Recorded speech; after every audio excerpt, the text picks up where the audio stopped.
बिस्मिल्लाहिर्रहमानिर्रहीम, अस्सलामुअलैकुम, good morning public, सुबह बखैर। मैं हूँ रुखमा इरफान मलिक और मेरे साथ मौजूद हैं वन एंड ओनली अब्दुर्रऊफ साहब। अच्छा, अस्सलामुअलैकुम, आप सबको भी सलाम। और मैं भी आगे कह दूं one and only Harmeet Singh हमारे साथ मौजूद है। अस्सलाम वालेकुम हरमीत। वालेकुम सलाम, सत श्री अकाल सर। वाओ, जबरदस्त, dashing, man in black.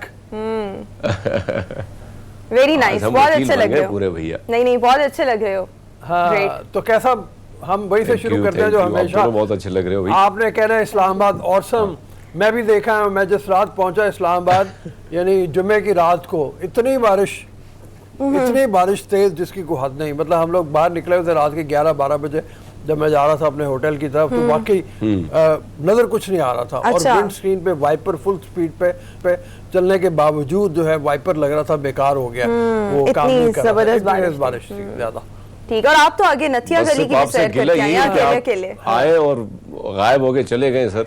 Actually sir मैंने कहा आप आए और बताया भी नहीं। नहीं, मैं बताती हूँ, मैं जवाब देती हूँ, इसका जवाब मैं देती हूँ कि सर ने कहा है कि नेक्स्ट टाइम मैं और सर मिलकर आएंगे तो फिर हम आपको खाने की पेनल्टी डालेंगे ना, तो वो हम आपसे जबरदस्त किस्म की खिदमत करवाएंगे नेक्स्ट टाइम। फिलहाल मेरे ख्याल में चलते हैं रन डाउन की तरफ, पेनल्टी तो बाद में होगी। हाँ, इंशाल्लाह। खैर, बातों का सिलसिला तो आपने मेरी लीक कर दी वो कि मैं जनाब नथिया गली गया हुआ था। ये भी एक लीक्स में बिल्कुल ये क्या ऑन। खैर, आपको किस चीज का डर? मेरी कौन सी को प्रॉपर्टी निकल आई है। हाँ, सो पनामा के बाद अब पेंडोरा बॉक्स काफी ज्यादा इन है। पेंडोरा पेपर्स, एक्चुअली वो पेंडोरा बॉक्स से है ना, तो वो मेरे माइंड में वो पेंडोरा बॉक्स ही चल रहा है, इट्स पेंडोरा पेपर्स।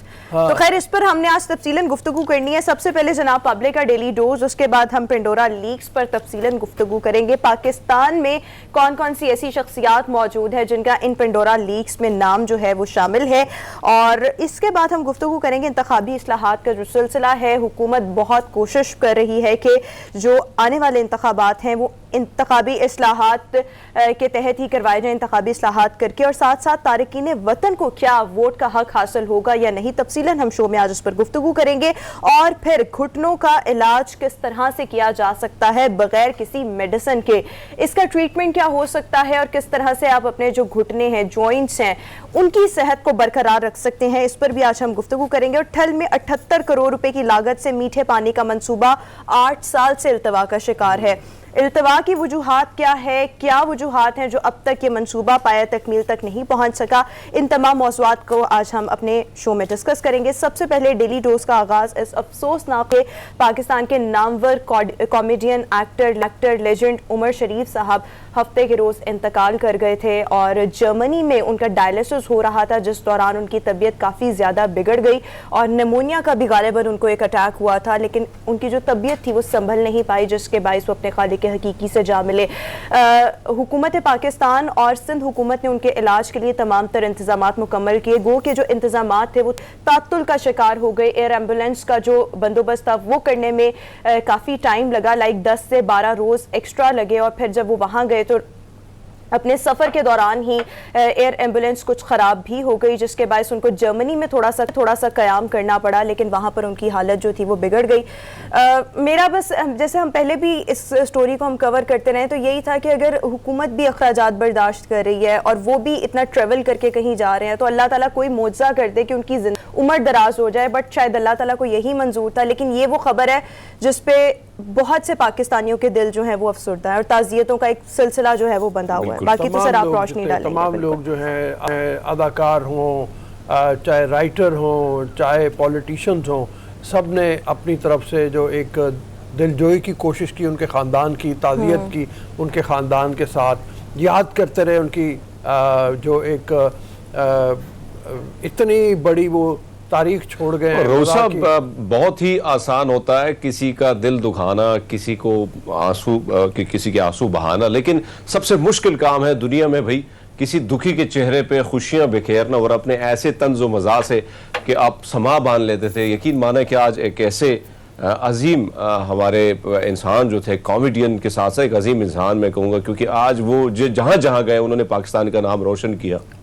जहाँ पे भी गए आज करोड़ों मदा जो है जहाँ पे जो समझते हैं हिंदी, उर्दू या उन्होंने सिंधी या दीगर ज़बानों में भी काफ़ी उनकी कॉमेडी काफ़ी मशहूर थी, तो वो आज काफ़ी अफसरदा है। और यकीन माने कि जिस तरह आपने जिक्र किया, तो कोई भी चाहे वो पॉलिटिशियन या सिंगर, सब ने उसको अपने अपने अल्फाज से खिराज तहसीन पेश किया। बिल्कुल। तो और यकीन ना माने सिर्फ कि उनके हरमीत पाकिस्तान से जो खूबसूरत बातें आज भी हम, हाँ, ना जी, सिर्फ जी, पाकिस्तान बल्कि अगर हम अपने हमसाया मुल्क में देखें, भारत से इतने ज़्यादा ताज़ियती पैगामात मौसूल हो रहे हैं। उनके जो बहुत सेलिब्रिटीज़ हैं उन्होंने ट्विटर पर मुख्तलिफ पैगामात शेयर किए। और एक चीज़ मैं ये सोच रही थी, मतलब ऐसे ही मैं ज़रा नज़र दौड़ा रही थी तो मैं ये सोच रही थी कि पता नहीं जो लोग दूसरों को हंसाते हैं उनकी उम्र इतनी कम क्यों होती है। आप सर मुनव्वर ज़रीफ साहब को देख लें, मस्ताना साहब को देख लें, बब्बू बुराल साहब को देख लें, इनको देख लें, पता नहीं जो लोग सारी जिंदगी दूसरों की जिंदगियों में खुशियां भरते रहते हैं, उनको हंसाते रहते हैं, उनकी अपनी जिंदगी ऐसी क्यों होती है और उनका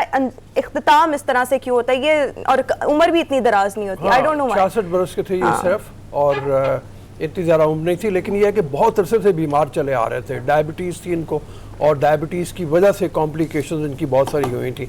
मुझे याद है मेरी मुलाकातें रही हैं काफ़ी ज़्यादा। एक तो ये है कि हम एक ही ऑर्गेनाइजेशन में काम करते थे वहाँ पे, तो जब भी इन्होंने मिलना, मतलब यह है कि हम अफसरदा भी बैठे हैं तो कोई ना कोई ऐसी बात कर देनी जिससे हंसी निकल जाए। काफ़ी साल पहले यहाँ पे डॉक्टर्स हॉस्पिटल में इनकी ओपन हार्ट सर्जरी हुई थी, तो हम लोग इनको देखने गए, मतलब हालांकि वो सारे इनको पट्टियां लगी ये वे वगैरह वगैरह, उसमें भी ऐसे हंसा रहे लोगों को। और डॉक्टर जो है इनको कह रहे थे कि तुम्हारे स्टिचेस खुल जाएंगे, बाद आ जाओगे तुम खुद हंसे तो उस हालत में भी लोगों को मजाक करके मतलब वो तमाशा लगा रहे हैं। और बाकी जैसे आपने बताया कि हर मकतब फ़िक्र के लोग जो है इन्होंने मतलब अफसोस का इजहार किया है। बहरहाल लेजेंड थे, और अल्लाह ताला उनकी अगली मंजिलें आसान करे। एक्सपेक्टेड है, हाँ बिल्कुल, कल उनकी जो मैयत है पाकिस्तान पहुंच जाएगी की उम्मीद है।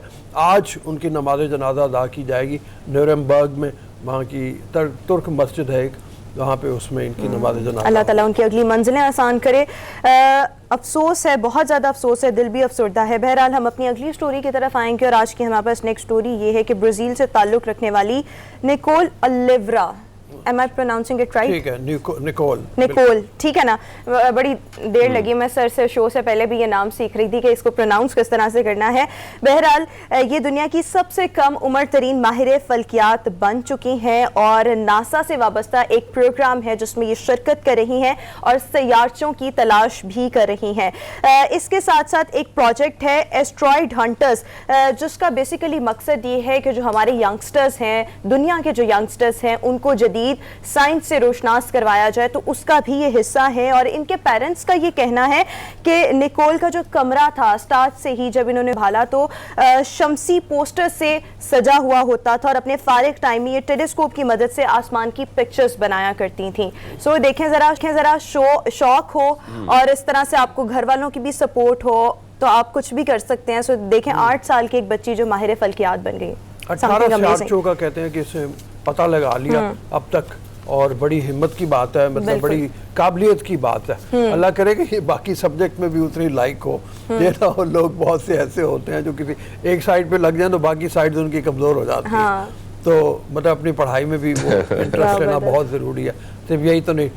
बहरहाल अच्छी खबर है। अगली स्टोरी हमारे पास ये है कि जनाब टांगों से महरूम एक लड़की है, हाथों मतलब टांगों से तो महरूम थी, लेकिन इन्होंने बिल्कुल भी हिम्मत नहीं हारी और इन्होंने basically I guess he is a boy, 24 साला जियोन क्लार्क हैं। पैदाइशी तौर पर टांगों से ये महरूम थे, जिसकी वजह से इन्हें जन्म देने वाली खातून ने भी पालने से इनकार कर दिया। उसके बाद 16 साल की उम्र तक ये दर बदर की ठोकरें खाते रहे, के पास जाते थे, कभी किसी के पास, और हर कोई इनको पालने से इनकार कर देता था। उसके बाद इन्होंने क्या किया जनाब, बॉडी बिल्डिंग की, रेसलिंग की और एक्टिंग भी की, और हर फील्ड में परफॉर्म करके ये मतलब शो करवाया कि ये कुछ भी कर सकते हैं और कोई भी जो माजूरी है वो आरे नहीं आ सकती।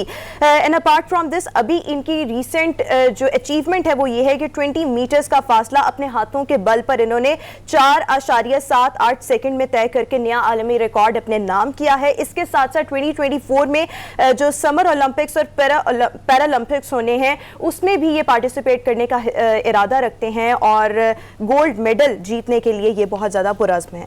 मैं तो कहता हूँ हैरानकुन बात है जिस तरीके से हम इनके विजुअल देख रहे हैं जो स्क्रीन के ऊपर। आप ये देखो, एक तो उन्होंने टांगों से महरूम होने के बावजूद ये किया कि अपनी अपर बॉडी जो है उसको मजबूत कर लिया। आप उनकी बॉडी देखें, बिल्कुल, उसको मजबूती बनाया। देखें, मस्कुलर देखें, तो बहुत हिम्मत की बात है। बिल्कुल। आदमी को यही सबक सीखना चाहिए कि कोई भी हाल आपका हो, पहले तो शुक्र अदा करें कि आपके आज़ा पूरे हैं, अल्लाह ताला ने आपको मुकम्मल सेहत दी है, और उसके बाद अपनी जो है बाकी मादा जो चीज़ें हैं उसके साथ अपनी बेहतरीन सलाहियतों का इजहार करें। बिल्कुल। हरमीत, बिल्कुल रऊफ साहब, मैं इनके जो विजुअल देख रहा था तो मुझे अंदाजा ही हो कि मेरे साथ जिम में एक लड़का है जिसके भी इसी तरह बिल्कुल उसका कद कार्ड जो है बिल्कुल इसी तरह है, उसकी टांगे भी नहीं है, पर उसमें जो हिम्मत है वो जिस तरह जिम करता है, जिस तरह उसने अपनी बॉडी बनाई है, जितना फिटनेस रखी है, तो बड़ा हैरान हो जाता है। लेकिन इसको अगर हम देखें तो इसने जिस तरह एक नई दौड़, एक नई चीज़ का आगाज़ किया और रिकॉर्ड कायम किया, उसकी प्रॉब्लम ये है कि बेचारा सपोर्ट ना होने की वजह से वो ज़्यादातर वो ट्रैफिक सिग्नल पे ही खड़ा होता है और वहाँ से बेचारा भीख मांगता है। लेकिन उसके साथ साथ उसकी हिम्मत को सलाम मैं उसको भी देता हूँ कि वो भी आके इसी तरह बाहिम्मत अपनी जिम और अपनी फिटनेस का ख्याल रखें। लेकिन ये बहुत बड़ा मुश्किल काम है कि भाई आप दर बदर की ठोकरें भी खाएं, फिर अचानक आप वो कर जाएं जो दुनिया भी हैरान हो जाए। बहरहाल जिस तरह से हम अक्सर जिक्र करते हैं कि ऐसे लोग जो होते हैं वो दूसरे सेहतमंद जो लोग हैं उनके लिए बहुत ज़बरदस्त मोटिवेशन है कि आपने बिल्कुल एवं ही डाउन नहीं होना, ऐसे लोगों को देखकर आपने हिम्मत पकड़नी है। सो अगली स्टोरी की तरफ आते हैं और हम देखते हैं कि जनाब जब पूरी दुनिया में शादी होती है तो जो लोग हैं वो उसको डिफरेंट बनाने के नित नए अंदाज जो हैं वो ढूंढते रहते हैं। बाज़ लोग जो है हेलीकॉप्टर का इस्तेमाल करते हैं, लिमोजीन का इस्तेमाल करते हैं, पाकिस्तान में बग्गियों का भी इस्तेमाल किया जाता है, यानी अब तो आजकल रिक्शों को भी सजाया जाता है। यानी ये होता है कि हम अपने इस बिग इवेंट को, स्पेशल डे को जो है वो मुनफरिद अंदाज में सेलिब्रेट करें। ये शौक है ना मुनफरिद होने। हाँ, तो अब एक रुखसती हुई है जिसके आजकल सोशल मीडिया पर बहुत ज्यादा चर्चे हैं, वीडियो भी वायरल हो चुकी है। एक्सक्वेटर पर ये वीडियो वायरल हुई है। कुछ भी जरा डिफिकल्ट आता है ना तो पहले मैं सर से अच्छी खासी रहनुमाई लेती हूँ। सर बताएं इसका क्या प्रोनाउंसिएशन है? सो ये एक्सक्वेटर है और ये विजुअल बहुत अच्छी बात है, रूस साहब सीधा इस्लाम भी कर लेते हैं। हाँ हाँ एक्सकवेटर। एक्सक्वेटर। अच्छा चलो। अच्छा, एक्सकवेट करने वाला, खोदने वाला। तो बहरहाल ये जो रुखसती हुई है वो इस पर हुई है और आजकल सोशल मीडिया पर इस वीडियो के काफ़ी ज़्यादा चर्चे हैं। और अगली स्टोरी आज की हमारे पास ये है कि जनाब इंटरनेशनल एग्जीबिशन दुबई एक्सपो का आगाज़ हो चुका है। पाकिस्तान का पवेलियन लोगों की तवज्जो का मरकज़ बना हुआ है और 190 के करीब जो कंट्रीज़ हैं वो इस एक्सपो में हिस्सा ले रही हैं। बहुत ज़्यादा पाकिस्तान का जो पवेलियन है उसकी वाकई बड़ी तारीफ हो रही है। मैं एक ग्रुप में हूँ जिसमें ये वॉल्ड सिटी लाहौर जो है उस ग्रुप में मतलब उन्होंने बनाया हुआ है। उसमें लोगों ने जाके जो वहाँ पे पवेलियन को डिज़ाइन किया है उसके लोगों को सबको तारीफ आ रही है कि इतनी शानदार तरीके पे आपने इसको डिज़ाइन किया है, तो बहुत ही शानदार है। और दुबई में जो फेस्टिवल होता है ये पिछले बरस नहीं हो पाया था कोविड की वजह से, इसलिए 2020 इस साल भी इसको कहा जा रहा है। तो ये जो होना था लेट हुआ है, लेकिन आप ये देखो विजुअल में भी कितना खूबसूरत लग रहा है, कितना ह्यूज है, आप देखें खूबसूरत, बड़े ऑर्गेनाइज्ड। जी हरमीत। हाँ, मैं वही कह रहा हूँ कि बड़े खूबसूरत तरीके से, और यही चीज़ जब बाहर जो लोग रहते हैं ना जो पाकिस्तानी होते हैं तो उनको बड़ा अच्छा लगता है कि पाकिस्तान का फ्लैग हो, पाकिस्तान का नाम, और जो एक कारनामा हम अंजाम देते हैं यहाँ पे एग्जीबिशन में जब हम हिस्सा लेते हैं तो हमें खुशी होती है कि भैया हम भी किसी कम नहीं है। तो बड़े कमाल के विजुअल हैं, बड़े खूबसूरत तरीके से सजावट की गई है। एग्जैक्टली, बिल्कुल। और आज जनाब ये तो था पब्लिक का डेली डोज, और इख्तिताम हम इस स्टोरी के साथ करेंगे कि पाकिस्तान के मारूफ सिंगर मसूद राना साहब की आज 26वीं बरसी मनाई जा रही है। पाकिस्तानी म्यूजिक इंडस्ट्री के लिए बेशुमार खदमात, बेशुमार गाने इन्होंने गाए भी, तहरीर भी किए। तकरीबन उर्दू और पंजाबी में कोई 300 के करीब इन्होंने जो गाने थे वो गाए, और उसके अलावा कोई मूवीज़ जो मैं देख रही थी 550 के करीब जो मूवीज़ थी उनके शो में एक ब्रेक शामिल करेंगे। और ब्रेक के बाद जब वापस आएंगे तो पेंडोरा लीक्स को डिस्कस करेंगे। हॉट टॉपिक, हॉट इशू है आजकल का, इसलिए हम गुफ्तगू करेंगे एक ब्रेक के बाद। Stay with us.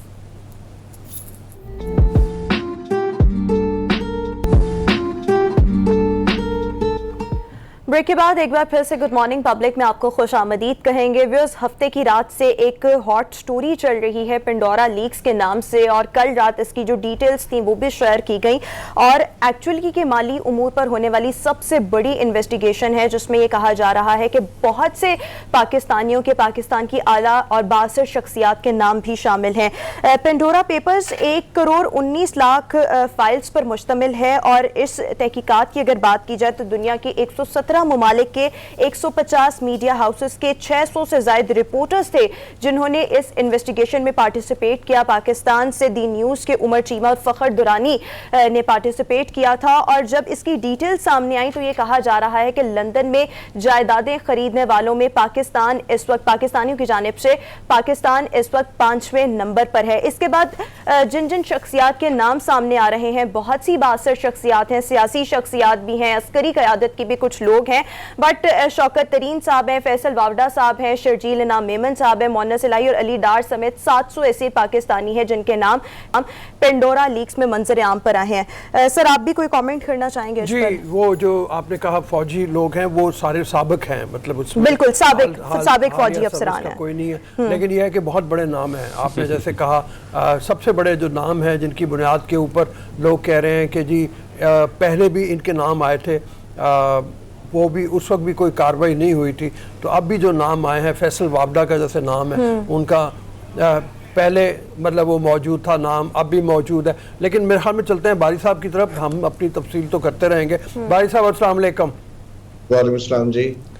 ये देखिए बड़े बड़े नाम हैं, इवन शौकत तरीन साहब का भी नाम है, और बल्कि प्राइम मिनिस्टर साहब जो हैं उनके घर के हवाले से भी नाम आया हुआ है कि उनके घर के एड्रेस के ऊपर 2 ज़मान पाक, वहाँ से भी 2 कंपनियाँ रजिस्टर हुई हैं। और प्राइम मिनिस्टर ने तो कह दिया आज, कल ही उनकी बयान आ गया था, उनकी ट्वीट भी आ गई थी कि वो एक्शन लेंगे उन तमाम लोगों के बारे में जिनके बारे में ये साबित हो जाएगा कि वाकई इन्होंने कोई गलती की है। अलीम खान का भी नाम है, जैसे मतलब आप देख सकते हैं। ये बात आप भी जानते हैं, हम भी क्लियर कर दें कि बाहर ऑफशोर कंपनी बनाना कोई जुर्म नहीं है, लेकिन अगर वो कंपनी किसी ऐसे मकसद के लिए इस्तेमाल हुई है जो गलत है तो फिर वो जुर्म बन जाता है। अगर वो डिक्लेयर्ड नहीं है अपने एसेट्स में तब भी वो जुर्म बन जाता है। जैसे शौकत तरीन साहब का नाम है, उन्होंने कहा मैंने 2015 में डिक्लेयर किया था और उसके बाद वो कंपनियां बंद कर दी थी, उसके बाद वो मुअस्सर नहीं है। तो इस तरह से ज़रा इसके बारे में फरमाइए कि ये जो नाम है अब कोई कार्रवाई होती लगती है आपको, या लगता है कि ये भी पिछली जिस वक्त पहली लीक्स आई थी उसकी तरह ये ठुस होकर बैठ जाएगा सारा मामला? देखिए, पहली बात तो ये है कि ये समझना बहुत ज़रूरी है कि ये जो पेंडोरा बॉक्स है, पेंडोरा लीक्स हैं, या उससे पहले पानामा लीक्स थी, आखिर ये क्यों इतनी ज़्यादा हो गई हैं पिछली 30 सालों में? क्योंकि हम देखते हैं कि जब से न्यू लिबरल इकोनॉमिक मॉडल जो है दुनिया में इंट्रोड्यूस किया गया है, तो निजकारी का बहुत ज़्यादा चर्चा है, और इसके साथ एक और कॉन्सेप्ट है पब्लिक प्राइवेट पार्टनरशिप। अगर आप तो हमारी जो कौमी असम्बली है, सेनेट है, या इसके अलावा सूबाई असम्बलियाँ हैं, जो लोग पब्लिक रिप्रेजेंटेटिव्स हैं वही ज़्यादातर प्राइवेट कंपनियों के बोर्ड के ऊपर हैं। अभी पाइड ने एक बहुत बड़ी स्टडी की है यूनिवर्सिटी ने, उसमें उन्होंने बताया है कि 33 खानदानों का हमारी कारपोरेट वर्ल्ड पर कब्जा है, और 204 खानदानों के लगभग जो है वो उनका 80% हमारी पार्लियामेंट पे कब्जा है। तो वो पब्लिक और प्राइवेट जो पार्टनरशिप है उसमें वो बड़ी जी बिल्कुल बिल्कुल हो गई है। उसका जो जुर्म है, जराइम से पैसे बनाए जाते हैं, उनको भी लीगलाइज किया जा रहा है। मसलन अभी एक बहुत बड़ी स्टडी एक और हुई है, अमेरिका के स्कॉलर्स ने की है, उस स्टडी का नाम है दी वाइल्ड ईस्ट। ठीक है, उसमें 9 हल्दिया की जो पाकिस्तान की है उसकी केस स्टडी और एक बांग्लादेश की केस, और उसमें बहुत वाज़ेह तौर पर उन्होंने एस्टेब्लिश किया है ऑथर्स ने कि जो पॉलिटिकल लीडरशिप है उसका क्रिमिनल गैंग्स के साथ, या जो पॉलिटिशियंस हैं वो क्रिमिनल एक्टिविटीज में पाए जाते हैं। क्राइम की जो एनफोर्समेंट है वो प्राइवेटाइज हो चुकी है बहुत सारी दुनिया के ममालिक में। तो असल में जो हम समझते हैं कि जमहूरियत में पावर को डिवाइड होना चाहिए, जो मुख्तलिफ अदारे हैं उनके दरमियान, वो डिवीजन बज़ाहिर तो हमें नजर आती है कानून में, लेकिन अगर हम देखें हकीकत में तो वो डिवीजन, जो पावर की डिवीजन है, जो डिस्ट्रीब्यूशन ऑफ पावर है, वो नहीं है। वही लोग कारोबारों के मालिक हैं, वही लोग हमारी असेंबली में बैठे हैं, वही निजकारी का फैसला करने वाले हैं, वही टेंडर खोलने वाले हैं, वही टेंडर देने वाले हैं। तो ये पूरा निज़ाम का मामला है। इसलिए जो आपका सवाल है कि क्या इस कोई कार्रवाई होगी, तो मेरा ख्याल है सिर्फ आवाम को सिर्फ बताने के लिए कि कार्रवाई हो रही है, कोई सब्सटेंटिव एक्शन नहीं होने वाला जब तक कि ये न्यू लिबरल मॉडल जो निजकारी और प्राइवेटाइजेशन के ऊपर मबनी है, उसकी वजह से जो गंद फैला है वो कौन बंद करेगा? जब तक कि कोई सोशल मूवमेंट जो हैं, जो मजदूरों और किसानों, तालिब इल्मों और औरतों की कोई मूवमेंट हो जो नीचे से उठे, वो इनको तब्दील कर सकती है। लेकिन कोई और मैं नहीं समझता कि ये हो सकता है। मैं एक छोटी सी मिसाल देना चाहता हूँ। हिंदुस्तान में 1900 हिंदुस्तान में जी जी बिल्कुल, जो पॉलिटिकल क्राइम था, यानी कि जिसमें पॉलिटिशियंस इन्वॉल्व थे, वो ना होने के बराबर है। लेकिन 1991 से लेकर 2010-11 तक हजारों केसेस हैं जिसमें वहां के जो पार्लियामेंटेरियंस इन्वॉल्व हैं, और इस वक्त जो है 22% के लगभग Indian MPs are considered tainted politicians, यानी कि they are involved in heinous crimes, they are involved in corruption. Similarly in Pakistan we know that how many politicians are involved in this. So जब तक politicians clean नहीं होते, वो किसी और को कैसे कर सकते हैं? और उसके लिए जरूरी है कि मीडिया एक अहम रोल अदा कर सकता है। जैसे अभी इन्होंने पहले पनामा लीक्स निकाले या पेंडोरा लीक निकाली, लेकिन उन्होंने जर्नलिस्टों ने अपना काम कर दिया। लेकिन अभी जो है सिविल सोसाइटी। अच्छा सर, जिस तरह हमने देखा कि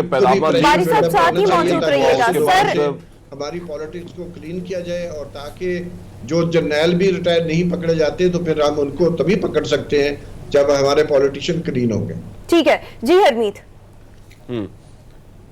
अच्छा सर, जिस तरह पनामा लीक्स का मामला हुआ तो हमने देखा कि बड़े जोर और शोर से वज़ीर-ए-आज़म इमरान खान जब अपोजिशन में थे, उन्होंने मुहिम चलाई और कहीं ना कहीं जीत का हिस्सा भी वो मुहिम उनकी बनी। तो आपको लगता है, क्योंकि इस वक्त एक बहुत बड़ी तादाद जो है वो पाकिस्तान तहरीक इंसाफ के लोगों के नाम जो है वो सामने आए हैं, तो क्या अपोजिशन उससे कोई फायदा इलेक्शन मुहिम में उठा सकती है? सर आपने सवाल सुने, आप तक आवाज पहुंची?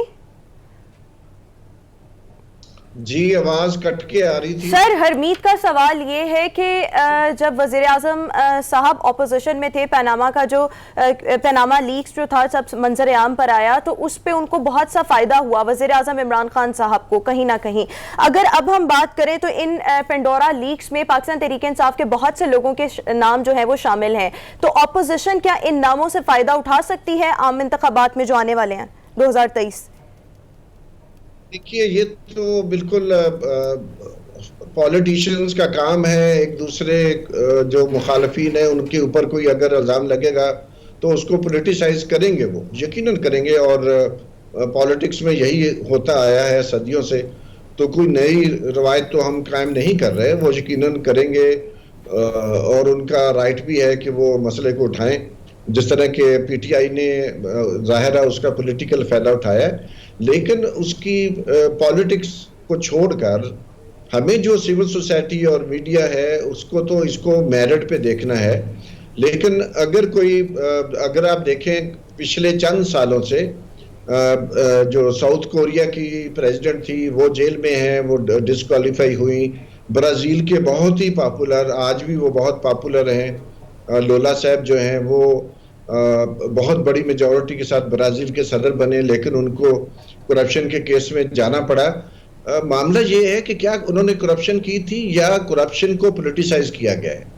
ये डिफरेंशिएशन बहुत ज़रूरी है करनी, कि यकीनन उन्होंने करप्शन की होती है, और इसीलिए हम समझते हैं कि अगर तो करप्शन है तो जाहिर है वो पॉलिटिसाइजेशन उसकी होगी।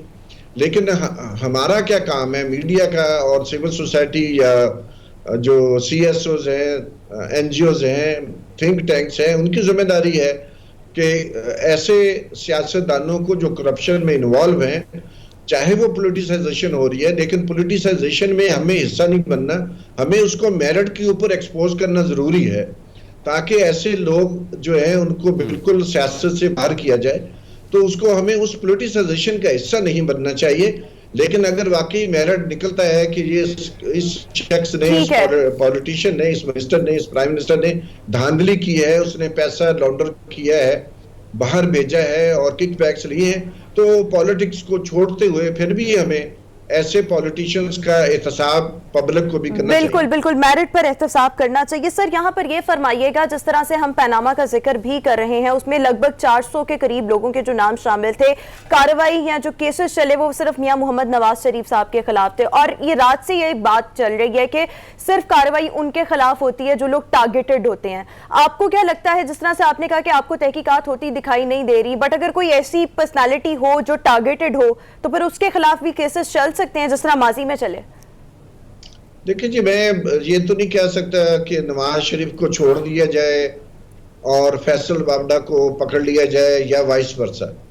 मैं समझता हूँ जिसके ऊपर इल्ज़ाम है उसने अपने इल्ज़ाम की जवाबदेही करनी है, और उसको जवाबदेह करना हमारी जिम्मेदारी बनती है, क्योंकि हमने उनको वोट दे के इक़्तिदार में भेजा था और उन्होंने उन पर इल्ज़ाम भी नहीं आना चाहिए। तो इसलिए उनका ये कहना कि पोलिटिसाइज हो गया है, उसको पकड़ा है उसको नहीं पकड़ा, तो मेरा अपना ख्याल है ये इसलिए हो रहा है कि जो सिविल सोसाइटी है वो पॉलिटिकल सोसाइटी की पोलिटिसाइजेशन जो है ऑफ मेरिट या इश्यूज है वो उसका हिस्सा बन जाती है। तो इसलिए ये बहुत ही हमारे लिए ज़रूरी है कि हम जो अपनी पोजीशन है वो पॉलिटिकल पोजीशन न लें, बल्कि हम मेरिट के ऊपर जो है एक्सपोज करें ऐसे लोगों को। अगर इल्ज़ाम किसी पे लग गया है उसको इसलिए डिफेंड नहीं किया जा सकता कि सिर्फ महज इल्ज़ाम है, और ये भी हमें डिमांड करनी चाहिए अगर किसी पे इल्ज़ाम लगता है तो इस बेटर के वो लोग कुर्सी जो है इक़्तिदार की उसको छोड़ दें, बहुत मेहरबानी भाई साहब, रिजाइन थैंक यू। करें, ताकि उनके बहुत मेहरबानी Thank you सर, so बहुत बहुत much, sir. शुक्रिया। मैं खाली एक ब्रेक ले लें। बिल्कुल बिल्कुल, ब्रेक एक के बाद ब्रेक वापस लेते हैं। आएंगे, हमने बात करनी है इलेक्टोरल रिफॉर्म्स की, बिल्कुल। तो उसके बारे में बात करेंगे। एक ब्रेक के बाद आपसे मुलाकात होगी, एक ब्रेक के बाद स्टे विद अस।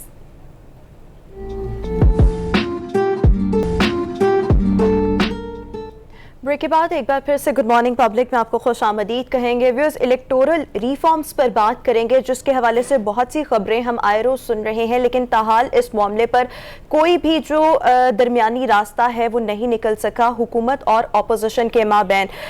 और सवाल ये पैदा होता है कि आइंदा आने वाले जो आम इंतखाबात हैं वो EVM के जरिए करवाए जाएंगे या नहीं, और साथ ही साथ इसका एक बहुत बड़ा फैक्टर ये भी है कि क्या आइंदा आम इंतखाबात में ओवरसीज पाकिस्तानियों को वोट कास्ट करने का हक मिलेगा या नहीं। इस पर आज हमने शो में तफसीलन गुफ्तगू करनी है, लेकिन सर इसमें आप ज्यादा बेहतर ओपिनियन दे सकते हैं, तो आप गुफ्तगू कीजिएगा। एक तो 2-3 बातें हुई ना, पीछे हमें काफ़ी अरसे से ये मसला चल रहा है, और मसले में सबसे बड़ी पेचीदगी उस वक्त आ जाती है जिस वक्त हमें ये मालूम है कि इलेक्ट्रॉनिक वोटिंग मशीन को इस्तेमाल करना है या नहीं करना। ये राइट या ये हक जो है आइन की रूह से अगर देखा जाए तो ये इलेक्शन कमीशन का है, बिल्कुल। लेकिन पता नहीं गवर्नमेंट ने क्यों अपने सर ले लिया, और उन्होंने मुख्तलिफ तरीक़ों से, आप ये देखो तो मशीन बना ली। पहले फवाद चौधरी साहब थे वहाँ पे वो काम कर रहे थे, फिर शिबली फराज आ गया, उन्होंने इस मंसूबे को आगे तक पहुँचाया। अच्छा, फिर हमारे जो वज़ीर कानून है पिछले दिनों वो भी उसमें शामिल हो गए गुफ्तगू में, और उन्होंने कहा कि इसमें मसला अगर इंटरनेट का है तो इंटरनेट तो है ही नहीं इसमें, ये इंटरनेट के बगैर इस्तेमाल होनी है। और आइन की रूह से उन्होंने कहा कि एक लफ्ज़ आता है जिसमें कहा गया है कि जिद्दत पैदा की जाएगी, तो ये जिद्दत पैदा करना है। अच्छा, अहमद बिलाल महबूब साहब जो हैं, अभी पिछले दिनों मैं उनको सुन रहा था, उन्होंने कहा कि 2017 के इलेक्शन में इलेक्ट्रॉनिक वोटिंग मशीन को एक छोटे जगह पे इस्तेमाल किया गया था जहाँ पे उसकी एक रिपोर्ट बनी थी। वो रिपोर्ट पार्लियामेंट में पेश भी कर दी गई। उस पार्लियामेंट में पेश करने के बावजूद उसके ऊपर कार्रवाई होनी थी, उसके ऊपर बहस होनी थी, वो कुछ भी नहीं हुआ।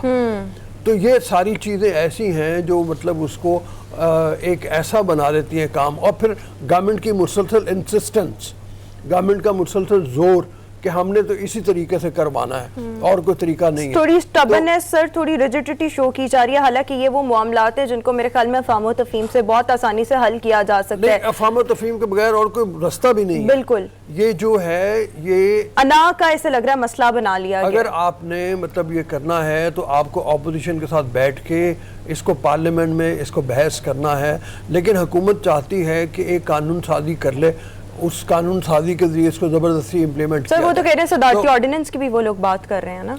एक जॉइंट सेशन में इसको बिल को अप्रूव करवाने की भी कोशिशें हो रही हैं, तो वो जॉइंट सेशन में शायद अप्रूवल भी हो जाए, वो भी मतलब वो इस तरीका का हो जाए, लेकिन ये कंट्रोवर्शियल ही रहेगा मामला। और अगर उस तरीके से किया जाता है तो फिर ये एक लंबी गेम चलेगी, और वो गेम ये चलेगी कि इसको चैलेंज कर दिया जाएगा कोर्ट में, और कोर्ट में फिर इसके ऊपर बहस होगी। तो मतलब ये एक बड़ा अजीब सा मसला है। हरमीत का भी कमेंट लेते हैं, फिर मैं मतलब इसमें कुछ और बातें हैं वो भी करना चाहूँगा। रऊफ साहब, आपने दुरुस्त फरमाया। अगर हम देखें तो इलेक्शन कमीशन बाइख्तियार इदारा है, और जिस तरह रोमा ने कहा कि हक तो यही होना चाहिए कि रिफॉर्म लाने हैं, तो ये इलेक्शन कमीशन का काम है। जिस तरह हम देख रहे हैं तहरीक इंसाफ के जो वुज़रा हैं, जिस तरह वो अटैक कर रहे हैं, साथ साथ वो जिस तरह जलाने की बात भी आए, जलाओ गिराओ की बात हो रही है, इस किस्म के अल्फाज जो है ये यकीनन उसी के लिए फिर बांधे होते हैं जो पार्टी हुक्मरान होती है, और वो भूल जाती है जब वो इख्तिदार में होती है। क्योंकि हमने माजी में भी देखा है कि जिन्होंने इदारों के साथ टकराव किया तो उनका हशर किया हुआ, आप साफियों पे हाथ डालें या आप इदारों पे डालें, नुकसान तो ही होगा। लेकिन ये समझ नहीं आ रही कि इतनी जिद क्यों है, क्योंकि अगर हम देखें आपके पास, आप कई दुनिया की मिसालें तो देते हैं, लेकिन फिर आप ये भूल जाते हैं कि उसी दुनिया में दोबारा जो है इलेक्ट्रॉनिक वोटिंग मशीन जो है उसको जो है साइड पे कर दिया गया। बहुत बड़ी बड़ी मिसालें हमारे पास हैं। सिर्फ इंडिया को हम ये कहते हैं कि उनके प्रोजेक्ट कामयाब रहा और वो चल रहा है कुछ इसमें रियासतों में, लेकिन इसके साथ साथ अब 1 साल 2 साल इलेक्शन को रह गए। 2 साल इलेक्शन में आप क्या करेंगे? एक तो आपने प्रोजेक्ट का अभी तक उसी तरफ, आप हमारे यहाँ देखें तो बड़े मसाइल का सामना है। इसके साथ साथ ओवरसीज पाकिस्तानी की बात मैं कर रहा हूं, तो सबसे बड़ा मसला यह है कि जब वज़ीर-ए-आज़म इमरान खान साहब अपोजिशन में थे, ये हक है ओवरसीज, इस पे बात होनी चाहिए कि उनको किसी न किसी तरीके से वोट का हक हासिल होना चाहिए। लेकिन यहां पे एक चीज हम जो देखते हैं वो है अपोजिशन इस चीज से घबराई नजर आ रही है कि बाहर की दुनिया में जो वज़ीर-ए-आज़म इमरान खान साहब है उसके फैन फॉलोअर या जो लोग हैं उसको ज्यादा फॉलो करते हैं, शायद उस वजह से उनको ज्यादा नुकसान हो,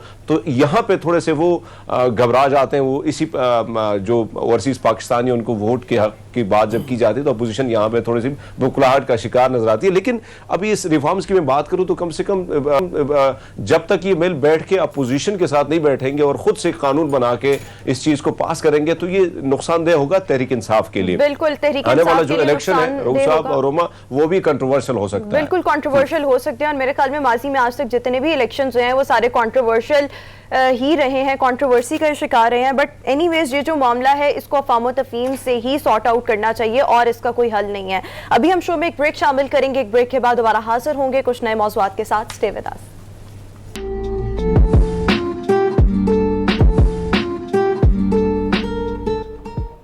ब्रेक के बाद एक बार फिर से शो में आपको खुशामदीद कहेंगे। व्यूअर्स, अभी हम बात करेंगे, और अगर हम आजकल अपने सराउंडिंग्स में देखें तो घुटनों का दर्द जो है वो बहुत ज़्यादा हमें कॉमन नज़र आता है। मर्दों में भी आता है और ख़वातीन में भी आता है, और एक स्पेसिफिक एज के बाद आता है। लेकिन ख़वातीन में ये जो इशू है वो ज़्यादा इंटेंसिफाई कर जाता है with the passage of time, और इसके लिए ऑब्वियसली किसी को ऑस्टियोपोरोसिस हो जाता है, किसी को आर्थराइटिस हो जाता है। और ये जो चीज़ें हैं, ये जो बीमारियाँ हैं, ये ख़वातीन में ज़्यादा कॉमन होती हैं, गो के मर्दों में भी पाई जाती हैं।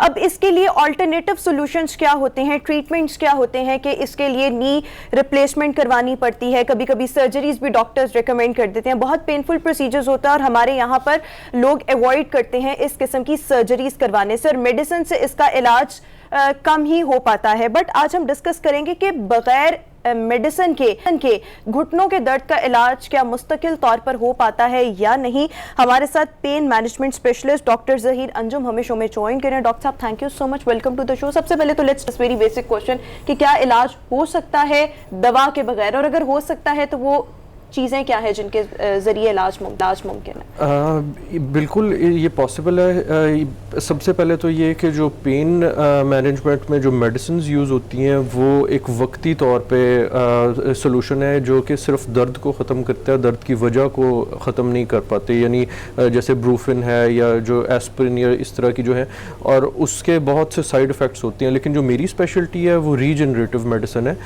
जिसमें हम रीजनरेटिव मेडिसिन क्या है, किसी भी चीज़ को दोबारा से रीजनरेट करना, यानी बॉडी की अपनी नेचुरल हीलिंग कैपेबिलिटीज़ जो हैं, जिनमें स्टेम सेल्स या डिफरेंट ग्रोथ फैक्टर्स हैं, प्लेटलेट्स हैं, उनको यूज़ करते हुए जो कार्टिलेज, जैसे आपने नी जॉइंट के हवाले से बात की, तो नी जॉइंट में जो ऑस्टियो आर्थराइटिस होता क्या है कि जो आपके घुटने की नरम हड्डी या कार्टिलेज है वो वक्त के साथ साथ ओल्ड एज में घिस जाता है, जिससे जो घुटने की जो हड्डियां हैं वो आपस में रगड़ खाती हैं और पेशेंट पेन फील करता है। उसका एक हल तो ये है कि उसको सर्जरी करके मेटालिक जॉइंट से रिप्लेस कर दिया जाए, जिसे टोटल नी रिप्लेसमेंट या TKR सर्जरी कहते हैं। दूसरा उसका हल ये है कि हम जो नया और जदीद हल है, जो मेरी स्पेशलिटी है, उसमें क्या है कि हम आपके जिस्म से आपके अपने स्टेम सेल्स आइसोलेट करते हैं और उनको नी जॉइंट में इंजेक्ट कर देते हैं, और वो 3 माह के अरसे में या 3 से 4 माह के अरसे में वो कार्टिलेज रीजनरेट हो जाता है। तो यानी आप दर्द की वजह को ख़त्म कर रहे हैं, ना कि सिर्फ दर्द को। आप इसमें ये बताइए कि एक तो सबसे पहले कि क्या ये पाकिस्तान में जो मेडिकल बोर्ड है वहाँ से अप्रूव्ड है, चूँकि लोग ये चाहेंगे जानना ज़रूरी। बिल्कुल बिल्कुल, इसमें ड्रैप के रेगुलेशंस अब आ गए हैं और अब ये अगले कुछ माह में आप देखेंगे कि एक मेन स्ट्रीम मेडिसिन में इसका शुमार होगा। अच्छा, अगर हम ये जोड़ों के हमदर्द की बात करें, आपने वो प्रोसीजर तो बता दिया, लेकिन हम देखते हैं कि ये चीज़ें मर्दों में होती हैं लेकिन ख़वातीन में ज़्यादा होती हैं। हम अपने घर में बड़े बूढ़े आंटियों को देखें या इस तरह से, तो ये ज़्यादा इश्यूज उनमें होते हैं, स्टेयर्स चलना और इस तरह। तो ये क्या रीज़न है कि ख़वातीन में ज़्यादा और मर्दों में उतने नहीं? इसकी वजह ये है कि ऑस्टियोपोरोसिस जो है वो डिपेंड करता है एस्ट्रोजन लेवल पे। तो जब मेनोपॉज के बाद एस्ट्रोजन लेवल कम होता है तो उसकी वजह से कैल्शियम एब्जॉर्प्शन और कैल्शियम की जो हड्डियों में डिपोजिशन है वो कम हो जाती है, जिसकी वजह से ये सारे मसाइल आते हैं। दूसरा, हमारे कल्चर में ज़्यादातर जो ख़वातीन हैं वो घरों पे रहती हैं, हाउसवाइफ्स होती हैं, उनका जो सूरज का एक्सपोजर है वो बहुत कम होता है, जो कि बहुत ज़रूरी है विटामिन डी एब्जॉर्प्शन के लिए। तो विटामिन डी जो है वो इम्पोर्टेंट है कैल्शियम की जो एब्जॉर्प्शन।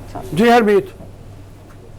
जी जी डॉक्टर साहब, एक तो जिस तरह रोमा ने सवाल पूछा ख़वातीन के हवाले से, खासकर एक और चीज़ भी हमारे माशरे में पाई जाती है, थोड़ा सा इसको क्लियर कीजिएगा कि ज़्यादातर जो लोग हैं सीढ़ियों पे चढ़ने वाले लोग जो हैं, जो 2-3 मंजिलों में उनका घर होता है, तो उनको ये प्रॉब्लम ज़्यादा होती है। इस हवाले से थोड़ा सा बताइएगा सर, क्या ये रियलिटी है? बिल्कुल है। जितना ज़्यादा आपका जॉइंट यूज़ होगा, होता क्या है कि जो आपके जो घुटनों के जो जॉइंट्स है, जो घुटने हैं, वो आपके टोटल बॉडी का वजन सहारते हैं, वेट बेयरिंग जॉइंट वही हैं। इनमें जितनी वेयर एंड टेयर ज़्यादा होगी, जितना आप उसका मिसयूज़ करेंगे, एक्सरसाइजेज ऐसी करेंगे, तो उतना वो ज़्यादा जल्दी घिसते चले जाएंगे और पेशेंट जो है वो पेन फील करेगा, उतना जल्दी ऑस्टियोआर्थराइटिस शुरू हो जाएगा। इसमें फिर मसला ये है कि जैसे आपने कहा कि जितनी जल्दी एक्सरसाइज, ज़्यादा एक्सरसाइज करेंगे या ऐसी एक्सरसाइज करेंगे जो सही ना हो, तो क्या मतलब किसी ट्रेनर से मदद लेके करनी चाहिए? एक्सरसाइज तो करना ज़रूरी है, मतलब ये तो नहीं हो सकता कि वो ना की जाए। एग्जैक्टली, एक्सरसाइजेज जो हैं वो कई लोग जो जैसे जिम जाते हैं बगैर ट्रेनर के करते हैं, तो ये बहुत ही डेंजरस हो सकती है। मेरे पास बहुत से पेशेंट्स ऐसे आते हैं जो स्पोर्ट्स इंजरीज से रिलेटेड होते हैं, जिनके गलत एक्सरसाइज की वजह से मेनिस्कल टियर हो जाता है या जो ACL टियर हो जाता है। तो ये बहुत इंपॉर्टेंट है कि आपका जो ट्रेनर है वो प्रॉपर सर्टिफाइड हो और प्रॉपर उसकी एक्सपर्टीज हो, तो उसकी गाइडेंस में आप एक्सरसाइज करें। देखें, अब जिस तरह से मैं हूँ या मेरे इर्द गिर्द और ख़वातीन है, मर्द भी इवन, तो हमें पता है कि एक सर्टेन एज के बाद जाके ये इशू आ जाता है, आएगा, बहुत ज़्यादा चांसेस है कि मेजॉरिटी लोगों में आता है। अब हमें अभी से ही क्या चीज़ें प्रैक्टिस करनी चाहिए कि आगे जाकर हम इस इशू को मिनिमाइज कर सकें? सबसे पहले तो जो जितनी भी यंग फीमेल्स हैं उनको चाहिए कि अपना विटामिन डी लेवल चेक करवाएं। ब्लड टेस्ट होता है, एक आम लेबॉर्ट्री से हो जाता है। उसके बाद आप अपना विटामिन डी लेवल बिल्डअप करें और कैल्शियम इंटेक को प्रॉपर एक रूटीन बनाएं, जैसे कि योगर्ट है, मिल्क है, चीज़ है, क्योंकि ये एक ऐसी चीज़ है, ये एक बैंक है। अभी से अगर ये आपकी बॉडी में इसकी कमी आएगी तो ये आपको आने वाले जो ओल्ड एज या मिडिल एज में तंग करेगी। तो अभी से आप उसकी जो है vitamin D, calcium, number 3 calcium और विटामिन डी, बस इन दोनों की वजह से ही इश्यूज होते हैं, तो इन दोनों को देखना चाहिए। और मर्दों को भी यही चीजें देखनी चाहिए? बिल्कुल, मर्दों में विटामिन डी की कमी हो जाती है, लेकिन कैल्शियम इंटेक ज्यादा नहीं रखनी चाहिए क्योंकि उसमें उनको रीनल स्टोन्स वगैरह के चांसेस हो जाते हैं। ठीक है, ठीक है जी हरमीत। जी जी डॉक्टर साहब, जिस तरह घुटनों की बात हो रही है, एक और चीज़ बड़ी सामने ज़्यादा है, हम देखते हैं अमूमन ख़वातीन में, मर्दों में भी आजकल ज़्यादा हो गई है कि बैकबोन में दर्द होना, फिर वहां पे ज्यादा उनको सर्जरी की तरफ लेके जाया जाता है, तो क्या उसका ट्रीटमेंट भी आपके क्लिनिक में होता है कि बगैर दवाओं के ट्रीटमेंट हो गए, सर्जरी से लोगों की जान छूटे? बिल्कुल, उसका हम करते हैं। ज़्यादा जो 80% केसेस जो मैं देखता हूँ वो डिस्क प्रोलैप्स के होते हैं। कोई वजनी चीज़ उठाई, या आजकल जिस तरह कोविड के दिनों में वर्क फ्रॉम होम का कॉन्सेप्ट था, वो बुरा पॉस्चर, लैपटॉप लेके आप बैठे रहते हैं तो उससे कमर में तकलीफ हो जाती है, तो उसका बिल्कुल हम ट्रीट करते हैं। उसमें हम ओजोन थेरेपी और स्टेम सेल्स को मिक्स करके हम ट्रीट करते हैं। यानी जो काम आप सर्जरी से लेना चाह रहे हैं, आप बेसिकली डिस्क के अंदर स्टेम सेल्स को इंजेक्ट करते हैं और वो डिस्क सुकड़ के अपनी जगह पर वापस आ जाती है। तो बजाय ये कि आप पूरा वो सर्जरी करके डिस्क को शेव करें, आप एक काम वो नीडल से ले रहे हैं बगैर किसी बेहोशी और एनेस्थीसिया। आप ये बताइए, बहुत से लोग ऐसे मतलब जगह पे जाते हैं जहाँ पे मेरे ख्याल में उनको स्टीरॉइड्स इंजेक्ट कर दिए जाते हैं, तो उसका कितना नुकसान है ज़्यादा? वो आर्जी तौर पे तो ये होता है, वो हर चंद दिन बाद फिर जाते हैं, फिर क्योंकि मेरे ख्याल में और कोई तरीका नहीं है कि जो जाके आपके कोई दर्द हुआ वहाँ पे आपने हर 15 दिन बाद एक इंजेक्शन लगवा रहे हैं, हर 15 दिन बाद एक इंजेक्शन लगवा रहे हैं। बिल्कुल, जो स्टीरॉयड है वो वक्ती तौर पे, स्टीरॉयड क्या करता है कि वो इन्फ्लेमेशन को कम करता है। जो ऑस्टियो आर्थराइटिस है, जो भी बीमारी के एंड पे आइटिस आता है, that is related to inflammation. तो स्टीरॉयड से वक्ती तौर पे इन्फ्लेमेशन कम हो जाती है 15 दिन के लिए, या जैसे आप बता रहे हो 20 दिन के लिए आराम आ जाता है। उसके बाद वो सेम डोज स्टीरॉयड की दोबारा काम नहीं करेगी, आपको डोज ज़्यादा करनी पड़ेगी, और वो over the period of time वो बड़ी डेंजरस होती है, वो आपकी बॉडी के लिए बड़ी टॉक्सिक होती है। और बहुत से पेशेंट मेरे पास ऐसे आते हैं जो पिछले 5-5, 6-6 साल से स्टीरॉयड्स लगवा रहे हैं, तो उनको ट्रीट करना फिर मुश्किल हो जाता है। जैसे मैंने बताया कि हम स्टेम सेल्स का इस्तेमाल करते हैं, तो वो स्टेम सेल्स के लिए भी एक टॉक्सिक एनवायरनमेंट बॉडी में हो जाती है, जिसमें उनका भी सर्वाइवल मुश्किल हो जाता है। अच्छा, जिस तरह से अभी आपने कहा कि ख़वातीन को चाहिए कि विटामिन डी टेस्ट करवाते रहें, ब्लड टेस्ट एक होता है, और कैल्शियम साथ साथ लेते रहें, लेकिन अक्सर ये कहा जाता है, मतलब अगर मैं अपनी भी बात करूँ तो विटामिन डी एक दफ़ा चेक करवाया, लाइक 2 सालों में एक दफ़ा करवा लिया, ठीक आ गया, उसके बाद खुद ही से ये ड्रॉप डी के इंजेक्शन जो हैं वो हर 2 से 3 महीने बाद एक ले लिया, या एवरी मंथ एक ले लिया। लेकिन मैंने इसके साथ साथ ये भी सुना है कि खुद से भी नहीं लेने चाहिए, क्योंकि एक्सेसिव जो विटामिन डी लेवल्स होते हैं वो भी कंटेजियस होते हैं। इज इट सो, या हम ले सकते हैं? कुछ चीज़ें जो होती हैं हमारी लाइफस्टाइल और रूटीन का, डाइट का हिस्सा होनी चाहिए, तो हम ले सकते हैं? बिल्कुल जी, सेल्फ मेडिकेशन और इसके अलावा जो excess of everything is bad. अगर आपने टेस्ट करवाया है और विटामिन डी लेवल पूरा है, तो फिर आपको लेने की ज़रूरत नहीं है, क्योंकि ये जो इंड्रॉप या ये इस तरह के जो 2 लाख इंटरनेशनल यूनिट की स्ट्रेंथ में आती है, एक बहुत हैवी डोज होती है। तो अगर आप इसको रूटीन में लेंगे तो ये एक टॉक्सिक लेवल पे इसकी एक्यूमुलेशन आपकी बॉडी में हो जाएगी। यानी कि ब्लड टेस्ट के बाद लेना चाहिए, रैंडम अपने वो एक्सपीरियंसेस में वो नहीं। एग्जैक्टली, और वो भी डॉक्टर के मशवरे से।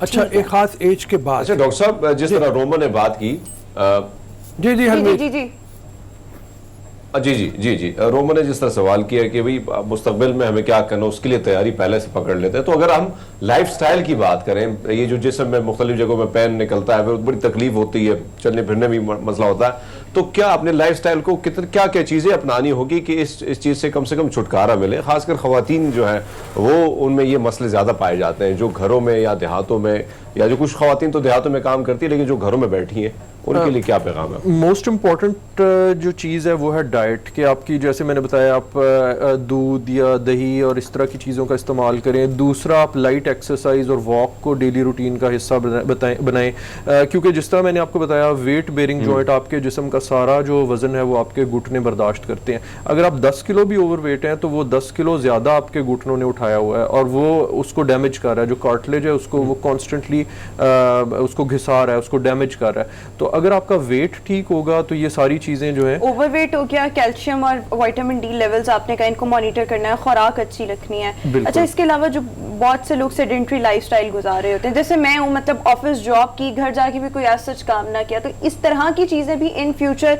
जॉइंट पेन्स का, जॉइंट डिजीजेस का बाइस बनती हैं। एग्जैक्टली, बिल्कुल। ये लाइट एक्सरसाइज बहुत ज़रूरी है, वॉक सबसे इम्पॉर्टेंट चीज़ है। तो वॉक तो हर इंसान को कम से कम हफ्ते में 5 दिन 30 मिनट करनी चाहिए। विटामिन डी के बारे में आ रहा है कि कितना होना चाहिए, खास लेवल जो है जिसको मेंटेन आप करें? बिल्कुल, उसमें डिपेंड करता है कि आपकी एज क्या है। वैसे 30 से ऊपर उसको की जो है वो होनी चाहिए। ठीक है, 30 से ऊपर। जी, 30 क्या होता है ये? ये माइक्रोग्राम पर केजी होता है। ठीक है, ठीक है। असल में हमारे यहाँ पर जो विटामिन डी का टेस्ट है ना, वो काफ़ी एक्सपेंसिव होता है, मतलब वो इसलिए भी मोस्टली लोग जो हैं वो हेजिटेट करते हैं इस तरह के टेस्ट वगैरह, वैसे तो ब्लड वगैरह तो 7-7.5, विटामिन डी का इज क्वाइट एक्सपेंसिव। लाहौर में अगर देखा जाए तो बहुत से सरकारी जैसे PIC है और इस तरह की लेबॉर्ट्रीज हैं, तो वहाँ से आप ये काफ़ी सस्ते में ये टेस्ट करवा सकते हैं। तो अच्छा, एक और चीज़ ये बताएं कि सिम्टम्स आपको क्या फील हो रहे हो, लाइक अर्ली एज में ही, मतलब मुझे अपने अंदर क्या चेंजेस महसूस हो रहे हो तो मुझे विटामिन डी टेस्ट करवाना चाहिए?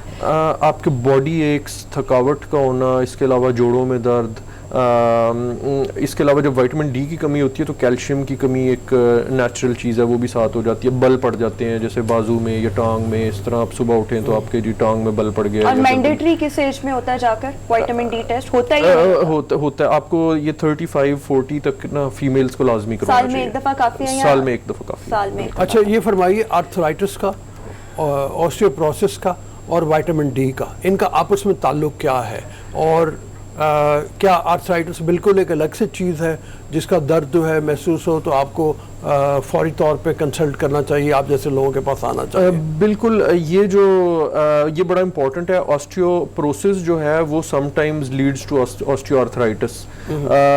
इसके अलावा जो सिम्टम्स की आपने बात की तो वो ये है कि जब आपको सीढ़ियाँ चढ़ने में तकलीफ हो या वॉक करते हुए आपको, मोस्टली लोगों को ना ये जो घुटने की अंदर वाली साइड है यहाँ पे दर्द शुरू होता है, तो तब आप अपना एक्सरे करवाएं और डॉक्टर के पास ज़रूर जाएं, क्योंकि अक्सर लोग जो मेरे पास आते हैं वो उनको पिछले 10-10 साल से वो गोलियां खा के उन्होंने कभी एक्सरे नहीं करवाया, कोई उन्होंने अपना चेकअप नहीं करवाया, और फिर जब हमारे पास आते हैं तो वो घुटना इतना घिस चुका होता है कि उसको रिपेयर करना बड़ा एक मुश्किल टास्क होता है। ठीक। अच्छा, और यानी उस स्टेज के ऊपर आके फिर इसका मतलब है नी रिप्लेसमेंट के अलावा और कोई चीज़ नहीं रह जाती? बिल्कुल, स्टेज 4 या बोन ऑन बोन जो है उसमें नी रिप्लेसमेंट के सिवा कोई चारा नहीं। हम जो हेल्प कर सकते हैं वो स्टेज 3 तक कर सकते हैं, जब कार्टिलेज थोड़ा सा बाकी हो। हम करते क्या है कि आपके जिस्म से लाइपोसक्शन के जरिए चर्बी लेते हैं। कोई भी बॉडी का टिश्यू खुद से वजूद में नहीं आ सकता जब तक कि कोई स्टेम सेल मौजूद ना हो जो उसको जनरेट करे। तो लकीली जो आपकी चर्बी है सारी उम्र बनती है, और इसका प्रिकर्सर सेल जो है वो वही मीज़ेनकाइमल स्टेम सेल है जिसने बचपन में आपके नी की कार्टिलेज को बनाया था।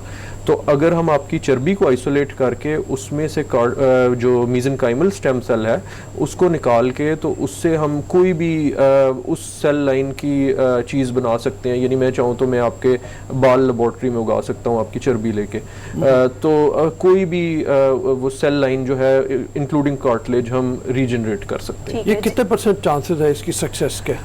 More than 85%। जैसे मैंने बताया, आपके पेशेंट आते हैं जी, वो क्या बार बार आते हैं या नहीं, मतलब ये वंस इन अब जाहिर बात है इंसान की जैसे नेचुरल कार्टिलेज डीजनरेट हुई थी, कोई 100 साल जिंदा रहता है तो वही वेयर एंड टेयर दोबारा से शुरू होगी, लेकिन मोस्टली किसी को दोबारा जरूरत पड़ती नहीं है आमतौर पे। और कॉस्ट भी जरा बता दीजिएगा, चूंकि मेरे ख्याल में शायद बड़ा कॉस्टली होता है, तो जिससे लोग ये as compared to other countries, जैसे मैं अमेरिका में भी रहा हूँ और ये वहाँ पे एक तकरीबन कोई 15 से 20 हज़ार डॉलर का होता है। यहाँ पे हम सेम फैसिलिटी जो है वो कोई 3.5 से 4.5 लाख के दरमियान दे रहे हैं। ठीक है, हरमीत कोई सवाल करना चाह रहे हैं? हरमीत क्विकली कर लें, फिर हमने ब्रेक पर जी डॉक्टर साहब से मैं सवाल ही पूछना चाहूँ। डॉक्टर साहब, खासकर अगर हम सर्जरी की जब बात आती है या इसी तरह ऑपरेशंस की कोई ना कोई चीज़ की जब बात आती है, तो खासकर जो शुगर के पेशेंट्स हैं या BP के हैं, तो उनका ट्रीटमेंट जो है बड़ा कंट्रोल के बाद उनको ट्रीटमेंट दिया जाए। तो आपका जो ट्रीटमेंट है, जाहिर बात है आप कह रहे हैं कि दुआओं के मेडिसिन के बगैर है, तो इनको कैसे ट्रीट करते हैं सर आप? फिर सर क्विकली जवाब। मोस्टली जो मेरे पेशेंट्स हैं वो वही होते हैं जिनकी सर्जरी नहीं हो सकती। जो ऑर्थोपेडिक सर्जन्स भी मेरे पास रेफर करते हैं कि वो कोई हार्ट इशू है जिसको एनेस्थीसिया की क्लियरेंस नहीं मिल सकती, तो वो हम आते हैं, उनको हम बिल्कुल ट्रीट करते हैं और वो बिल्कुल ठीक होकर वापस जाते हैं। ठीक हो गया, चलें। Thank you so much. Doctor Zaheer Anjum साहब हमारे साथ मौजूद थे। बहुत सी बातें, बहुत से रीजन, बहुत से कॉजेज उन्होंने बताए, और क्या क्या चेंजेस आप अपने लाइफस्टाइल में कर सकते हैं जिससे आगे जाके आप इन चीज़ों से बच सकते हैं। अभी हम शो में एक ब्रेक शामिल करेंगे, एक ब्रेक के बाद वापस आएंगे। Good morning public. ब्रेक के बाद एक बार फिर से शो में आपको खुशामदीद कहेंगे। व्यूअर्स, बात करेंगे सिंध के इलाके ठुल की, जहां पर मीठे पानी की शदीद किल्लत है और लोगों को मीठे पानी पीने के लिए जो मीठा पानी है वो मुहैया नहीं है, जिसके वजह से वहाँ के जो इलाका मकीन है वो परेशानी का भी शिकार है, मुख्तलिफ बीमारियों का भी शिकार है। 2012 का अगर जिक्र किया जाए तो यहाँ पर सिंध हुकूमत की जानिब से एक ऐलान किया गया था कि मीठे पानी का एक मंसूबा स्टार्ट किया जाएगा जिसकी लागत होगी 78 करोड़ रुपए। और अब ये सूरत हाल यहाँ पहुंची है कि 2021 भी इख्तिताम पजीर होने को है, लेकिन अभी तक ये मंसूबा जो है वो तातुल का शिकार है। वजूहात क्या है, इस पर आज हम तफसीलन गुफ्तगू करेंगे। और साथ ही साथ अगर यहाँ के इलाका मकीनों का जिक्र किया जाए तो वो सरापा एहतजाज है और उनका मुतालबा ये है कि फौरी तौर पर इस मंसूबे को मुकम्मल किया जाए। सूरत हाल जानेंगे, हमें ज्वाइन करें हमारे correspondent Saeed Mohammad. Saeed, thank you so much. Saeed, बताइएगा, इतने साल गुजर चुके हैं, 2012 का ये प्रोजेक्ट है, अभी तक इसको कंप्लीट क्यों नहीं किया जा सका? रीजंस क्या हैं इसके बिहाइंड? जी बिल्कुल, देखिए ये 2012 में जो है इसकी मुकम्मल जो प्रोजेक्ट दिया गया था वो 2015 में मुकम्मल होनी थी, जो अभी तक मुकम्मल नहीं हुआ। ये वाज़ेह तौर आ रहे हैं कि यहाँ के जो लोग हैं वो ठेकेदार हैं, जो ठेकेदार की जानिब से करप्शन किया गया है। जो यहाँ के मुंतखब जो नुमाइंदे हैं वो भी अभी तक खामोश बैठे हैं। यहाँ के जो शहरी हैं वो सरापा एहतजाज बने हुए हैं। ताहाल कोई भी ऐसी चीज़ नज़र नहीं आ रहा है कि फुल शहरवासियों को जो मीठा पानी फराम कर सकें। यहाँ के शहरी पे जो है पैसों पे पानी खरीदने पर मजबूर है, मुख्तलिफ बीमारियों में जो है जन्म ले रहे हैं। अच्छा सईद, ये बताओ कि पानी मीठा यहाँ से कितनी दूर है जहाँ से पानी लाना पड़ता है, और या क्या अपना कुआं कोई है एक आध जहाँ से पानी मिल भी जाता है? जी सर, यहाँ कुआं तो ऐसे कोई नहीं है, यहाँ नलके लगे हुए हैं तकरीबन 4-5 किलोमीटर तक। वहाँ पर जाके जो यहाँ के इलाके मकीन है वहाँ से जो है भर के आते हैं, और जो गधे गादी वाले हैं वो शहर में जो पानी बेचते हैं एक एक घर जाके दे के आते हैं, वो मान अपने पैसे लेते हैं। अच्छा सईद, इस हवाले से भी बताइएगा, जिस तरह आपने सईद ये बताइएगा कि एक तो हम वहां पे जिस तरह आप मीठे पानी की का जिक्र कर रहे हैं, ये करोड़ों रुपया जो है वो पाकिस्तान पीपल्स पार्टी के नुमाइंदों ने अपने जेब में रख दिया। इससे कबल भी कई इलाकों में जब बहरान था, पानी की किल्लत थी, दीगर जो चीजें थी, उसमें भी पाकिस्तान पीपल्स पार्टी के लोगों ने लूट खसूट की। अब जो बड़े बड़े दावे किए जाते हैं पाकिस्तान पीपल्स पार्टी की जानिब से, लेकिन हालात ये हैं कि पानी तक मुहैया नहीं है। तो उसके साथ साथ एजुकेशन और हेल्थ की क्या सिचुएशन होगी वैसे वहां के इलाके, थोड़ा सा उसके बारे में बताइएगा। सईद, आपको आवाज आ रही है? जी जी सर, आ रहा है। अच्छा, ये हरमीत का सवाल ये था कि इतने करोड़ों के रुपए होने के बावजूद पानी का मसला हल नहीं हुआ। एक तो ये बताइए कि वो पैसे जो थे वो कोई लगे भी यहाँ पे या बिल्कुल नहीं लगे, और दूसरे एजुकेशन और हेल्थ वगैरह के हवाले से भी बताइए इस इलाके में क्या सूरत हाल है। जी सर, देखिए यहाँ के जो महकमा एजुकेशन है या दीगर जो इंतज़ामिया है वो अभी तक खामोश है। कोई ऐसे इकदाम नज़र नहीं आ रहे हैं। ये अगर कोई ऐसे इकदाम नज़र आते हैं, यहाँ के जो शहरी हैं वो 1.5 माह से जो है सरापा एहतजाज बने हुए हैं। यहाँ के जो हमारे MP है डॉक्टर सोराब खान सर की पीपल्स पार्टी का, वो भी खामोश बैठा है। कुछ दिन पहले यहाँ के शहरियों ने कराची जो प्रेस क्लब है वहाँ पे एहतजाजी मुजाहरा किया गया था, ताल ऐसा कोई भी इक़दाम नज़र नहीं आए। अभी तक जो यहाँ के मुंतखब जो नुमाइंदे हैं वो भी खामोश हैं। ठीक है सईद, इस हवाले से बताइए।